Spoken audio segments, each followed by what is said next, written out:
our past failures. Is that not so? But listen to me. I'm not just telling you to bury your past failures. If you must enjoy good success, you must learn to bury the past failures and past victories. To enjoy good success, you must learn to bury the past failures and past victories. I may be talking more on past failures because most times they want you to focus more on past failures. But I will expatiate on both because both past failures and past victories have the same mission to keep you on the same spot. A focus, listen to me, a focus on past failures, a focus on past failures programs, a focus on past failures will program your past to be reproduced in your future. So if you keep focusing on past failures, past mistakes, you will realize that the mistakes you have made use in your future. Sad to say, that is why a lot of people find it difficult to make a decision for a new level. That is why a lot of people find it difficult to make a decision to move forward because they are still focused on their past mistakes. They are still focused on the past hurts. They are still focused on the relationship that never worked. Can I hear an amen? That is why some young men and some young women have not been able to make a decision for any relationship because they are focused on the past relationship that never worked. Say, Pastor, you can't imagine what he did to me. I can never forgive him. In fact, God will judge him. God will judge him. Yet you see him, he is happily married, and then his wife gives birth to twins. He buys a car for himself and his wife, and he's making progress. And you sit down there and say, God will judge him. Listen to me. You must bury your past and control of the future. Until you learn to bury your past, you'll not be able to take hold of the future. God is more interested in your future than in your past. He is more interested in your future than in your past mistakes. And listen to me, child of God. God will never consult your past mistakes to determine your future. He will never consult your past mistakes to determine your future. So no matter how terrible, oh my God, no matter how terrible your past has been, no matter how bad your past has been, are you hearing what I'm saying? Your future is a virgin. Your future is bright. Your future is beautiful. It doesn't matter how contaminated your past is. Living based on your past, let go of your past and move on. Are you hearing what I'm saying? Instead of living based on your past, let go of your past and move on. Listen to me. Any man or any woman that tries to relate with you based on your past is your enemy. Avoid him. Avoid her. Anybody that all he knows about you is your past, avoid him. Avoid her. Because they will be relating with you based on past mistakes, based on past failures, based on who you used to be. Entertain any thought that comes to criticize you based on your past. Until you learn to let go of the past, you'll not be able to take hold of the future. I heard the story of a great woman of God, Catherine Kumar, of blessed memory.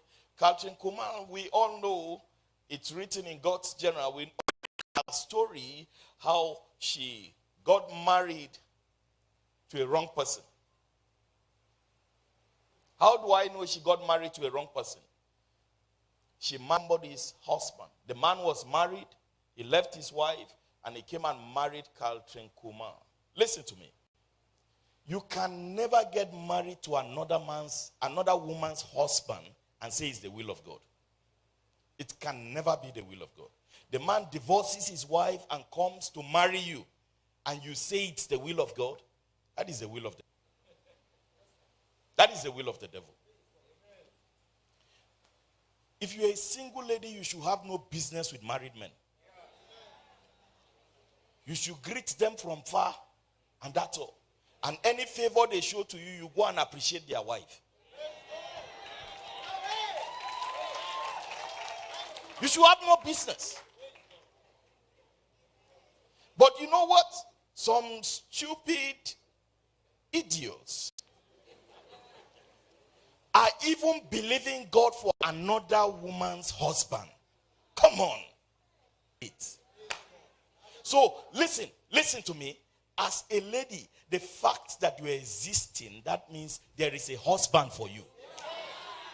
He may not be where you are now, but he's in existence. So if Mr. A breaks your heart, he's not the one. Mr. B will come. If Mr. B breaks your heart, he's not the one. Mr. C will come. But as long as you are still alive, there is a husband for you. Are you hearing what I'm saying? There is a husband for you. Listen to me. Even if God revealed that man to you in a vision, and then he decides to marry another one, God still has somebody for you. Are you hearing what I'm saying? God still has. So don't say that, is this woman that married my husband? If he's married, he is married. Tell him bye-bye and move on with your life. The same way he doesn't like you, that's how there are plenty of people that like you. That's how there are plenty of people that like you. That's why I often tell young sisters around me, if a young man comes to you and say, I will not do, don't waste your time and be asking him why you will not do. Say, me too, I will not do. Just go. You may go to your room and cry. You may come and meet your pastor and cry, but don't cry before him.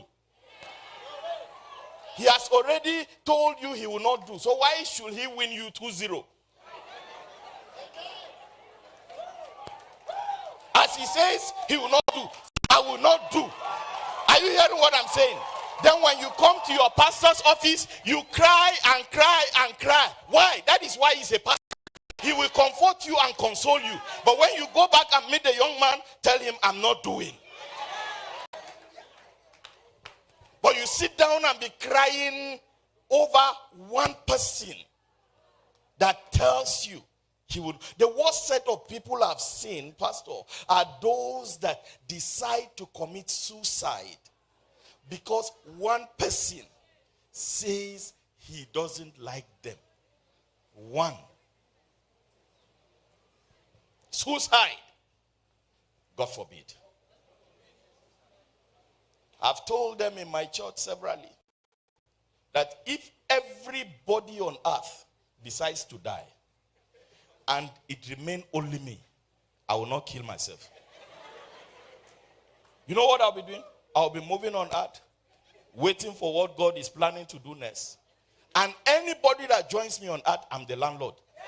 I will be in charge of the whole world. I will not carry my hand, the way I love this life, and carry my hand and kill myself because of one person. You must learn to bury your past and move on with your life. Listen to me. Your future is history before God. So God knows your future more than you know your past.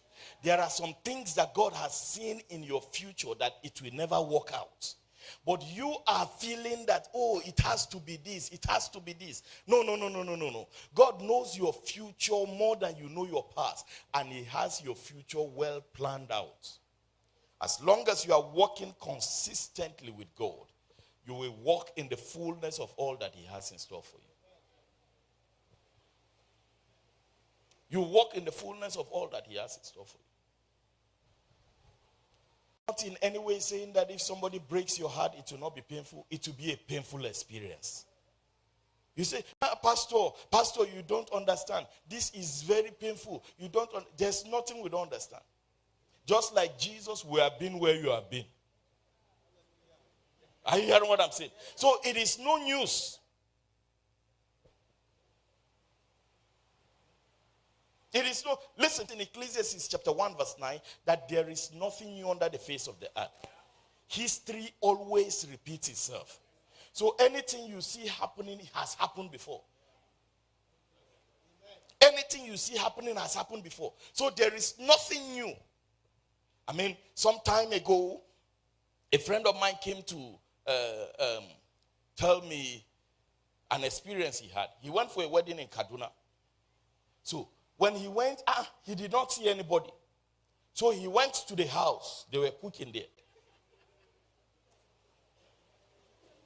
The bride is so there is nothing that you are saying that has not happened. There's nothing that you're passing through that we have not seen. And listen to me.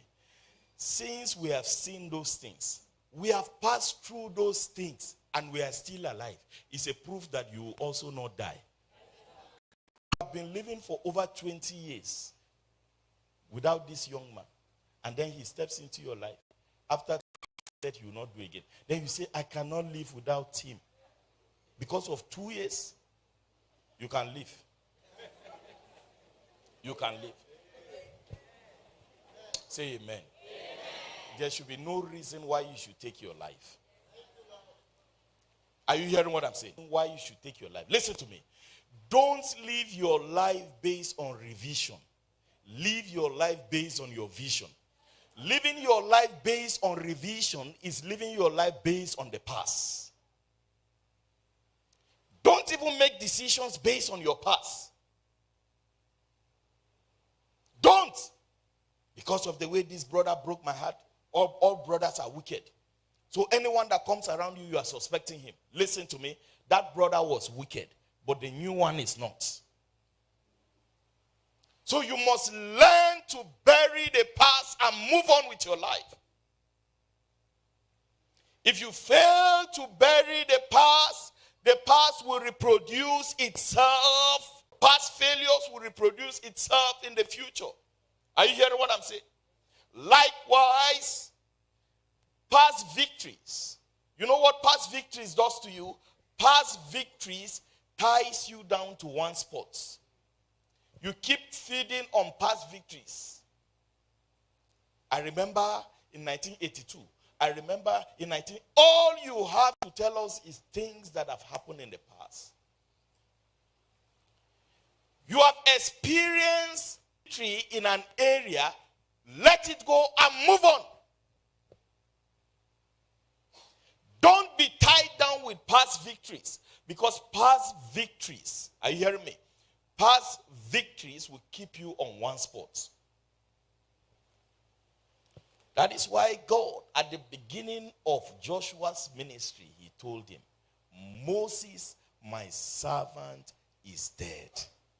In other words, you must learn to bury the past. If yesterday were good enough, God wouldn't have given you the gift of today. The fact that you are alive today means God has better plans for you today than whatever has happened before. As long as, listen to me, as long as you are still alive, no matter how beautiful, as long as you are still alive. You know, most times the devil will want you to focus on things that seem not to be working. Look at me. I'm 35. Nothing good in this life. I'm still staying with my parents at 35. Abraham was 75. He was still staying with his father. 75-year-old man was still living with his parents. That means the man at 70, his father will call him, hey, Abraham. I will send you to my friend's place to go and collect some